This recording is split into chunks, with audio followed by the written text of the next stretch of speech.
যেন এই অবিচার হত্যা খুন যেন বন্ধ হয়।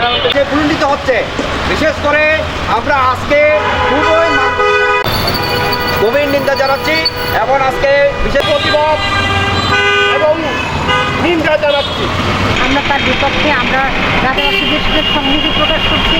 আমরা শান্তিপূর্ণভাবে থাকতে চাই। আমরা চাই এই অত্যাচার অবিচার অন্যায় যেন বন্ধ হয়। আমরা আমাদের সৃষ্টিকর্তার কাছে প্রার্থনা করছি। আমরা বড় অসহায় পড়েছি।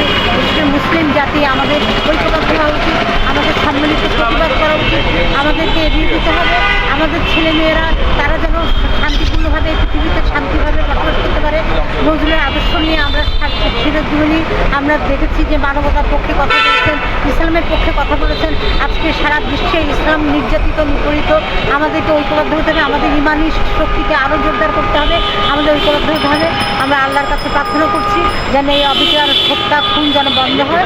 আমাদেরকে যেন আমরা যেন সবাই আমাদের ক্ষুদ্র পরিসর থেকে আমরা যেন প্রতিবাদ করতে পারি এবং আমরা যেন এইভাবে শান্তিপূর্ণভাবে আমরা ছাত্র শান্তির পক্ষে আমরা চাই শান্তিপূর্ণভাবে এই হত্যাযোগ্য বন্ধ হোক। আমরা সাম্রাজ্যবাদীদের নিপাত যাক, আল্লাহ যেন এদের বিচার করে। লাখ ইহুদিকে আমি মেরে ফেলেছি, কিন্তু 2 লাখ ইহুদি আমি রেখে দিয়েছি। কিসের জন্য রেখেছি? বাকি বিশ্ব জানতে পারবে ইহুদি কত খারাপ জাতি।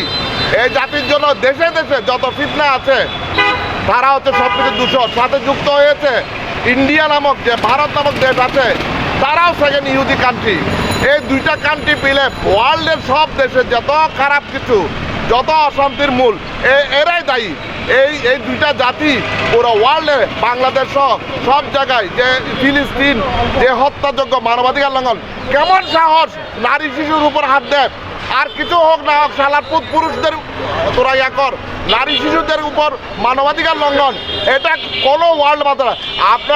আমার দেশ সরকার কম দায়ী নয়।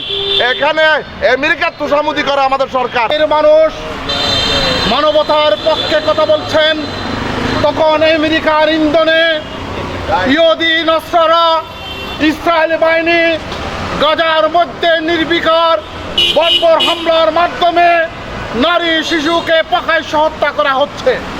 বন্ধুরা আমার, আজকের এই প্রতিবাদ কোনো ধর্মীয় পক্ষের বিপক্ষে নয়।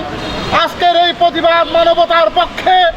আজকের এই প্রতিবাদ বিবেকের পক্ষে এবং খুনিদের বিপক্ষে, জেনোসাইডের যারা করে কোনো হত্যাকারীদের বিপক্ষে আমাদের আজকের এই অবস্থান। বন্ধুরা আমার, আমরা চট্টগ্রাম জাতীয় কবি নজরুল মঞ্চ এবং চট্টগ্রাম নাগরিক ফোরামের উদ্যোগে আজকে সংগতি প্রকাশ করার জন্য এসেছি। আমরা সারা বিশ্বের মানুষের সাথে তালে তাল মিলিয়ে আমরা